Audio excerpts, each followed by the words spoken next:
물들어 주시는 주 여호와 전능 성부 성자 성령 찬송하고 찬송하세. 아멘.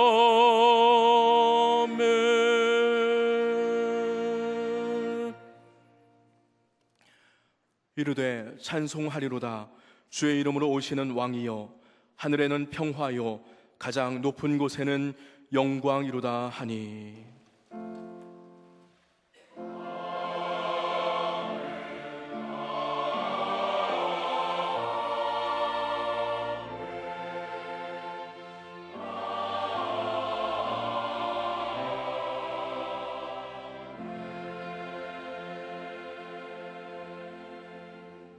(53장) 4절부터 6절까지입니다. 제가 가진 성경 1033쪽입니다.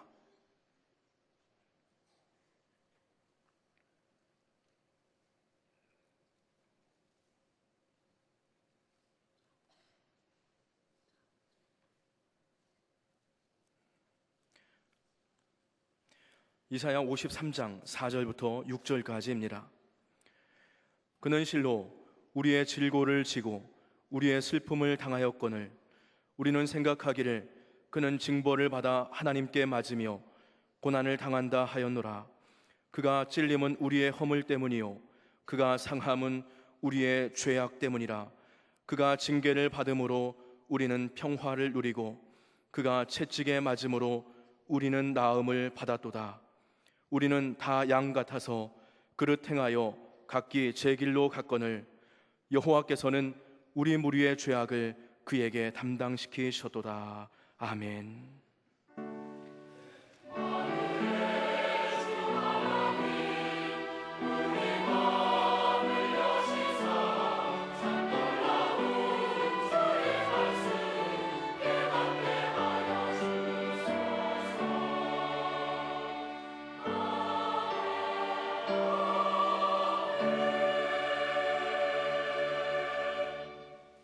하나님께서 우리에게 주시는 신약의 말씀은 마태복음 20장 17절부터 19절까지입니다. 제가 가진 성경 32쪽입니다.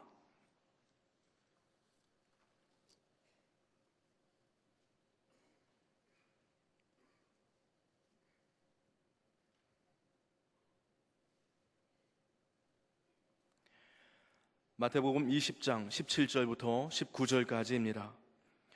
예수께서 예루살렘으로 올라가려 하실 때에 12 제자를 따로 데리시고 길에서 이르시되 보라, 우리가 예루살렘으로 올라가노니 인자가 대제사장들과 서기관들에게 넘겨짐에 그들이 죽이기로 결의하고 이방인들에게 넘겨주어 그를 조롱하며 채찍질하며 십자가에 못 박게 할 것이나 제3일에 살아나리라. 아멘. 오늘은 예수께서 최후로 예루살렘에 입성하시고 이어서 고난받으신 종려주일이자 고난주간의 시작인 날입니다. 오늘의 신약 본문 말씀은 예수께서 세 번째로 말씀하신 앞으로 있을 고난과 부활을 예고하신 내용입니다. 예수께서는 아마도 두 가지 의도를 가지셨던 것 같습니다. 먼저는 이제 바로 목전에 다가온 고난을 미리 알려주시고 거기에 대비할 것을 기대하셨고, 또 하나는 이만큼 가르쳐 놓았으니까 3년 반 동안을 숙식을 함께하며 가르쳐 놓았으니까 이제는 이런 말씀을 하셔도 제자들이 믿음으로 소화할 수 있을 것으로 기대하셨던 것 같습니다. 오늘의 구약 본문 말씀을 다시 보시면 그는 실로 우리의 질고를 지고 우리의 슬픔을 당하였거늘 우리는 생각하기를 그는 징벌을 받아 하나님께 맞으며 고난을 당한다 하였노라. 그가 찔림은 우리의 허물을 인함이요 허물 때문이요 그가 상함은 우리의 죄악 때문이라. 그가 징계를 받음으로 우리는 평화를 누리고 그가 채찍에 맞음으로 우리는 나음을 받았도다. 우리는 다 양 같아서 그릇 행하여 각기 제 길로 갔거늘 여호와께서는 우리 모두의 죄악을 그에게 담당시키셨도다. 사람이 죄를 죄인 줄도 모르고 죄값을 치를 것은 더욱 모르고 또 죄값을 치를 수도 없었습니다. 죄 없으신 분이라야만 가능한 일입니다. 그래서 하나님께서는 예수님에게 인류의 모든 죄를 덮어 씌우시고 홀로 담당하게 하셨습니다. 이때 죄값을 치르시는 예수님, 그 십자가상에서 절규는 엘리 엘리 라마 사박다니, 나의 하나님 어찌하여 나를 버리셨나이까 하는 것이었습니다. 여기서 나를 버리셨나이까 과거형으로 되어 있어요. 이때는 하나님께서 예수님을 완전히 버리셨던 것입니다. 그러나 예수님 자신은 죄가 없으심으로 다시 살려주셨습니다. 여기서 우리가 주목해야 할 대목은 예수께서는 앞으로 당하실 고난에 대해서 정확히 알고 계셨다는 사실입니다. 차라리 모르셨더라면, 아니 알아도 어렴풋이 아셨더라면 좀이라도 낫지 않았을까. 아무리 생각해도 그렇게 안타까울 수가 없어요. 그 십자가 형벌이 얼마나 창피하고 얼마나 끔찍하고 얼마나 참혹한지, 또 재판과 조롱, 힐난과 매질은 어떠할 것이고, 기가 막히지 않습니까? 그럼에도 불구하고 아버지 하나님의 뜻을 이루기 위해서 예수님은 그 고난을 향해 나아가고 계셨습니다. 요한복음 10장 17절과 18절을 보면 내가 목숨을 버리는 것은 그것을 내가 다시 얻기 위함이니 이로 말미암아 아버지께서 나를 사랑하시느니라. 이를 내게서 빼앗는 자가 있는 것이 아니라 내가 스스로 버리노라. 나는 버릴 권세도 있고 다시 얻을 권세도 있으니 이 계명은 내 아버지에게서 받았노라 하시니라.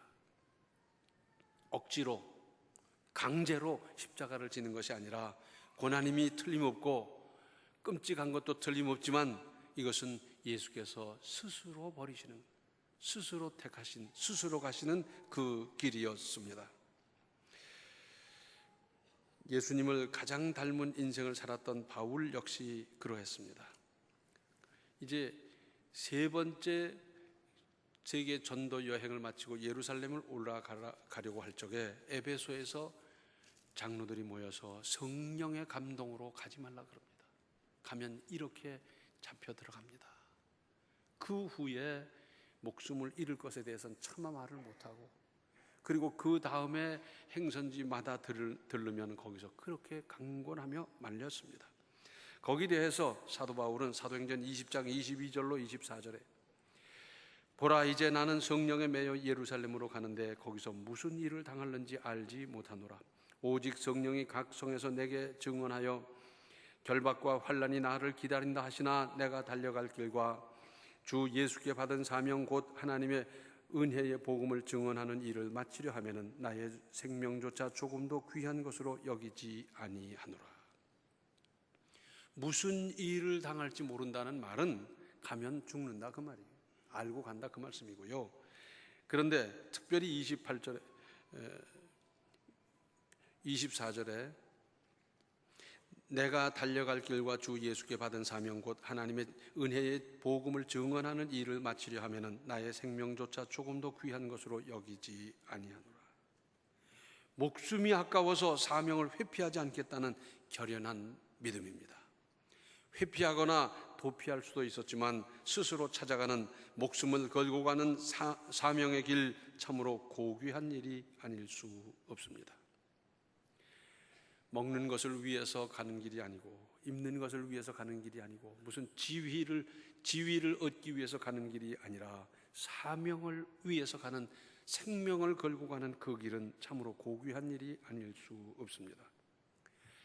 고난, 고생, 재미있는 일은 아닙니다. 그러나 지금 당장은 힘들고 괴로워도 나중, 즉 미래를 위해서 참고 견디는 경우가 있습니다. 공부하는 게 얼마나 힘듭니까? 참 힘든 일입니다. 그렇죠? 고3 학생들 공부하는 걸 보면 참 불쌍해요. 안타깝고 참 안 됐지요.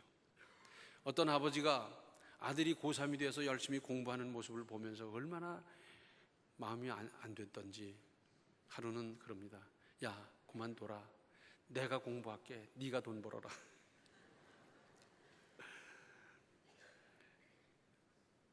연구하는 게 쉽습니까? 밤에 밤을 새워가면서 실험에 실험을 해가면서 연구하는 일 참 힘들지만 나중에 연구 성과를 바라보면서 하는 것 아니겠습니까? 어떤 시험에 합격한 사람에게 말을 물어보십시오. 그 합격하기까지 얼마나 많은 수고가 고난이 있었는지, 건강을 위해서 얼마나 사람들이 노력합니까? 새벽에 산에 올라가 보십시오. 전부 노인들이 와서 운동을 하시는데 운동하러 태어나신 분들인가 싶을 정도로 얼마나 운동을 많이 하시는지 몰라요. 유능한 인재가 되기 위한 여러 연단이 있지 않습니까? 각종 훈련 등등. 안 하면 우선은 편하지만 나중에는 낙오자가 되고 맙니다. 그런데 예수께서 당하신 고난, 그것도 십자가는 다릅니다. 인류 구원을 위한 대속 제물이 되신 것입니다. 죄는 없다고 그러자 그런다고 되는 게 아니에요. 죄는 그냥 탕감할 수 없고 죄값은 반드시 치러야 합니다. 이것이 하나님의 법입니다. 그런데 하나님께서는 그 죄값을 죄 없으신 아들에게 지워서 치르셨던 것입니다. 오늘의 신약 본문에 이어지는 상황은 이렇습니다. 예수님은 비장한 마음으로 이제 예루살렘에 가서 당할 고난과 십자가, 부활 말씀을 하셨는데 제자들은 철딱서니가 없어요. 그래가지고는 예수님이 이제 등극하실 걸로 알아서 앞으로 내가 어떤 지위를 얻을 것인가 그러면서 다투는 겁니다. 그때 예수께서 말씀하시는데 그 중에 특별히 26절 하반절로 28절에 너희 중에 누구든지 크고자 하는 자는 너희를 섬기는 자가 되고 너희 중에 누구든지 으뜸이 되고자 하는 자는 너희의 종이 되어야 하리라. 인자가 온 것은 섬김을 받으려 함이 아니라 도리어 섬기려 하고 자기 목숨을 많은 사람의 대속물로 주려 함이니라. 죄 없으신 하나님의 아들이 죄인을 섬기러 이 땅에 오셨다는 겁니다. 뿐만 아니라 그 죄인을 위해서 대속물로, 대속제물로, 제물이 뭡니까? 죽는 것 아닙니까? 그걸 위해서 오셨다고요. 예수께서는 자신이 져야 할 십자가의 의미를 확실하게 설명해 주셨습니다. 소도 도살장으로 끌려갈 때는 굵은 눈물을 흘린다고 하지 않습니까? 내가 치러야 할 죄값, 내가 죽어야 할 십자가였습니다. 죄 없으신 주님께서 어떻게 그렇게 하셨습니까? 은혜라는 말밖에 더 이상 무슨 말을 할 수 있습니까? 누가 나를 위해서 죽어주며 누가 내 죄값을 치러줍니까? 치러준다 한들 될 일이 아니에요. 왜? 죄인이니까. 여기서 명심할 일이 있습니다. 이렇게 크나큰 은혜를 입은 우리도 하나님 주님을 위해서 뭔가 해드려야 하는 것 아니겠습니까? 벼룩도 낯짝이 있다는데 그 막중한 은혜를 입고 그냥 앉아만 있겠습니까? 고린도 후서 1장 5절을 보면 그리스도의 고난이 우리에게 넘치는 것 같이 우리가 받는 위로도 그리스도로 말미암아 넘치는도다. 주님을 위해서 고난받고 핍박받았더니 주님 주시는 위로가 얼마나 컸던지. 바울도 사람이거든요. 그가 받은 핍박이 열인데 하나님께서 주시는 위로와 치료는 셋밖에 안 됐다. 그러면 쓰러지고 말았을 거예요. 그런데 그가 받은 고난이, 그 아픔이, 처절함이 열인데 주님 주시는 위로는 백이고 그 일로 말미암아 하나님께서 새로운 능력을 부어주시고 그러셨어요.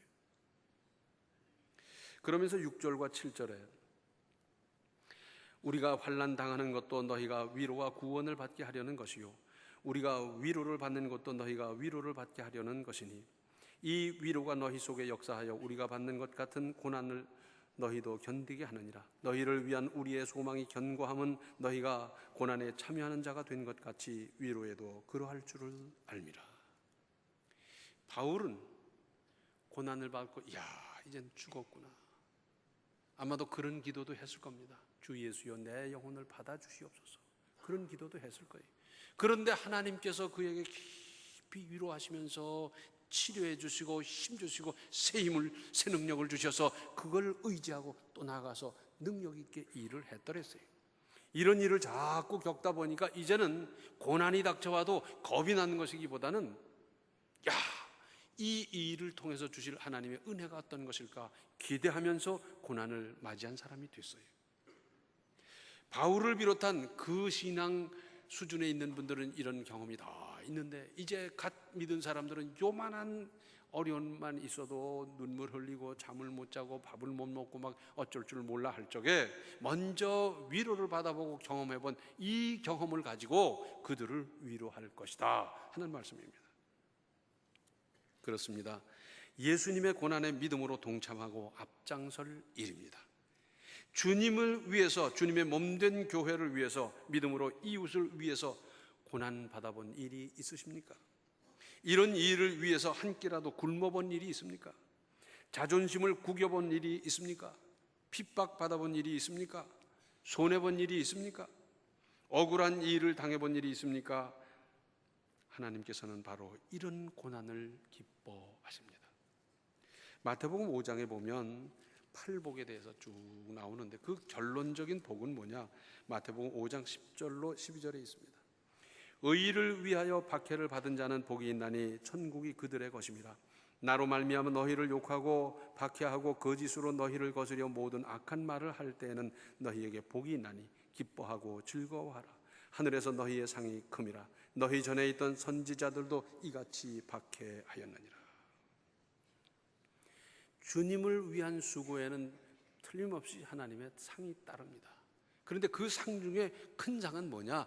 주님의 이름으로 핍박받고 고난받고 손해보고 피를 흘리고 땀 흘리고 한 그런 경우의 상이 크다는 것입니다.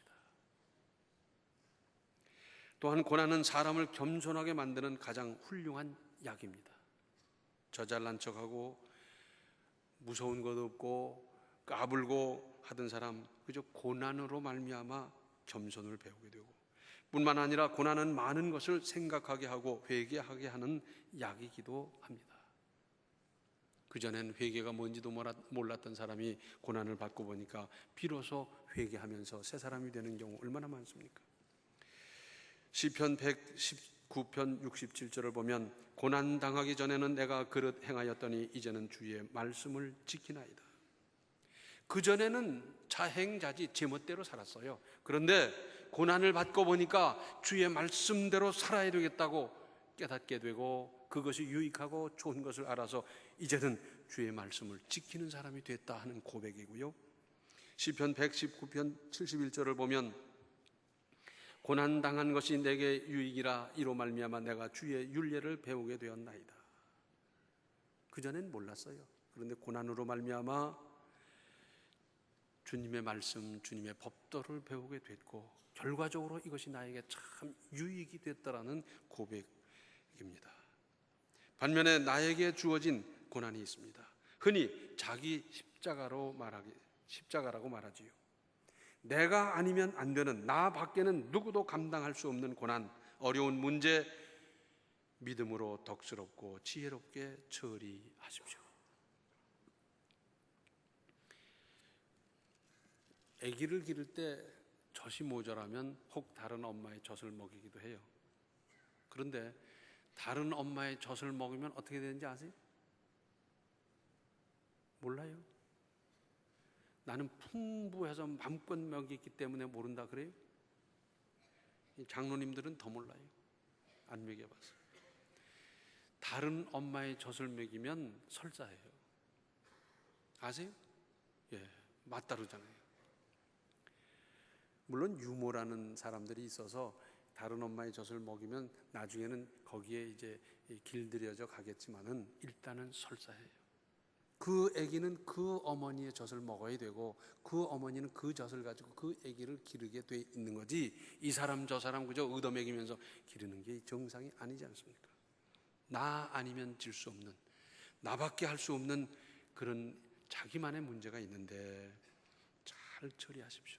믿음으로 은혜롭고 덕스럽게 처리하는 겁니다. 또 사람이 살아가다가 고난을 만나면 대체로 세 가지 모습으로 나타난다고 합니다. 첫째는 실족하는 겁니다. 왜 이런 일이 닥쳤나? 뭐 내가 교회를 얼마를 다녔는데 내가 11조를 다 했는데 왜 하면서 막 이러다가는 스스로 시험 들고 떠나가고 이러면서 실족하는 경우가 있어요. 또 하나는 회피해버리는 겁니다. 그런데 회피한다고 내 일이 남의 일이 되는 것이 아니고 오히려 더 악화시킬 수 있습니다. 내 일은 내가 하는 겁니다.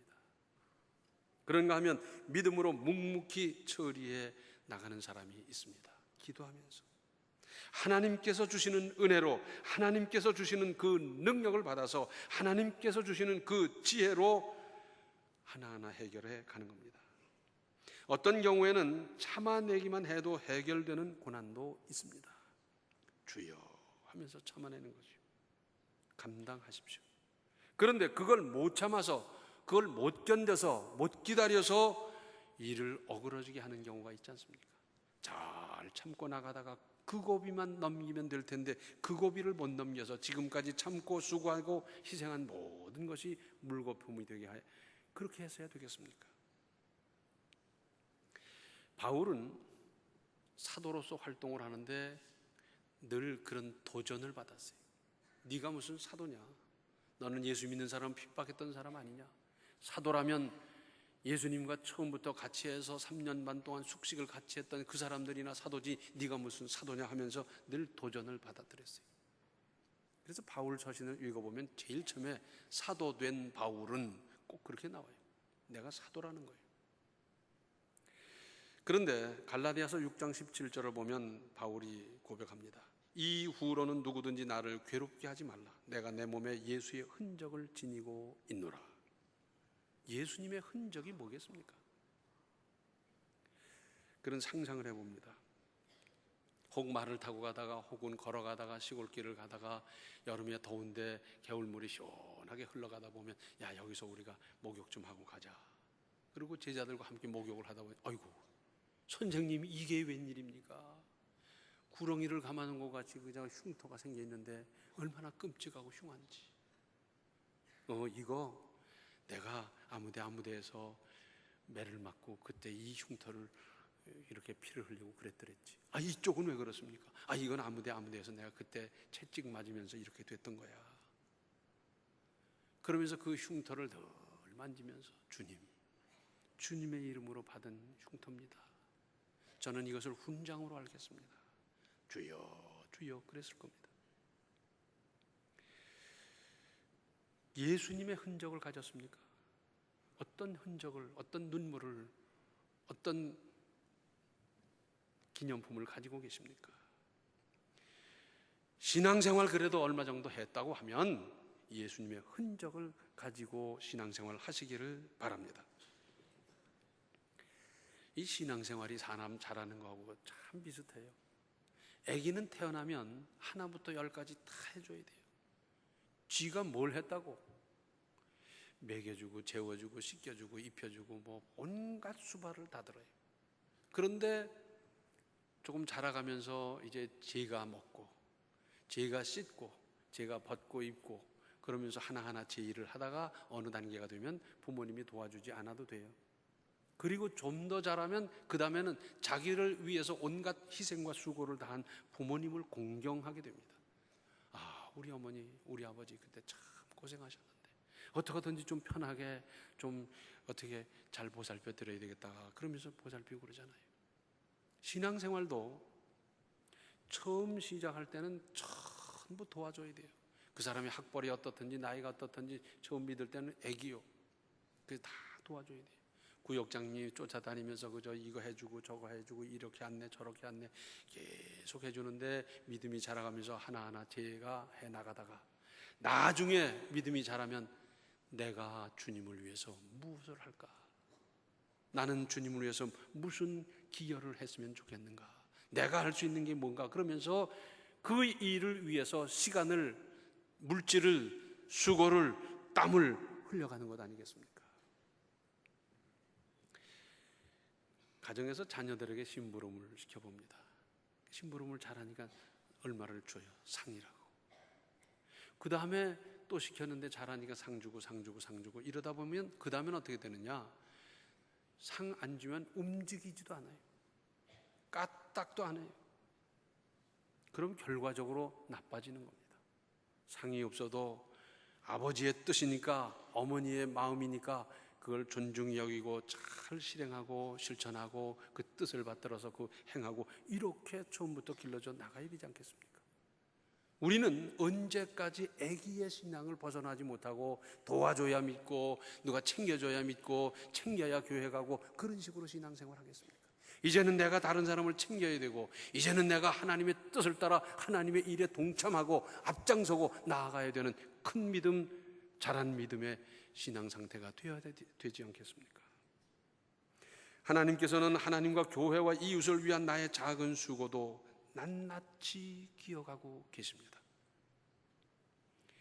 내가 주님을 위해서 수고한 것은 요만큼밖에 없는데 그 일로 말미암아 내게 주시는 하나님의 은혜는 얼마나 큰지. 열만큼 수고해서 열만큼 상을 받는다고 그러면 이것은 그냥 보통 있을 수 있는 일이에요. 그런데 내가 주님을 위해서 열만큼 수고했는데 받은 은혜는 100만큼인지 1000만큼인지 얼마나 많은지. 그래서 이것은 다른 표현이 불가능하고 은혜라는 말밖에 불가능한 것 아니겠습니까? 이것을 깨닫는 사람이라고 하면 어려운 일이 있을 때, 하나님의 일을 있을 때 제가 해볼까요? 제가 힘써 보겠습니다. 제가 부담하지요. 이만한 믿음은 되어야 되지 않겠습니까? 로마서 8장 18절을 보면 생각건대 현재의 고난은 장차 우리에게 나타날 영광과 비교할 수 없도다. 바울은 하늘나라를 다 가봤어요. 아주 구석구석 다 봤어요.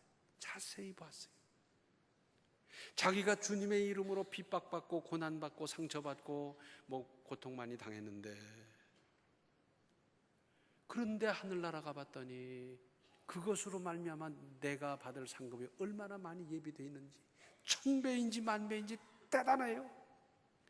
어떻게 필설로 표현할 수 없을 만큼 대단한 상급이 거기 준비되어 있는 걸 보면서 지금 이렇게 고백하는 겁니다. 생각건대 현재의 고난은 장차 우리에게 나타날 영광과 비교할 수 없도다. 이런 수고를 통해서 이런 보장과 상급을 받으며 사는 인생 건설해 가시기 바랍니다. 기도하시겠습니다. 은혜로우신 아버지 하나님, 주님은 몸버려 피 흘려 나를 구속해 주셨는데, 하나님의 자녀가 되는 엄청난 은혜를 주셨는데 저희들은 뭘 하고 있습니까? 이제 저희들은 분발해서 주님을 위해서 내가 할 수 있는 시간이든지 물질이든지 노력이든지 수고든지 재능이든지 어떤 것이든지 바치며 드리며 앞장서며 수고하며 감당해가는 큰 믿음의 사람들이 다 되게 하여 주시옵소서. 예수님의 이름 받들어 간절히 기도하옵나이다. 아멘. 내 죄로 인한 예수님의 고난에 믿음으로 동참하며 사십시오. 지금은 생명의 주 예수 그리스도의 은혜와 하나님 우리 아버지의 극진하신 사랑과 성령의 감화 감동 충만 교통하심이 주님의 고난에 동참하며 앞장서며 살기로 결단하는 모든 성도들 머리 위에 이제로부터 영원토록 함께 계시기를 간절히 축원하옵나이다. 아멘.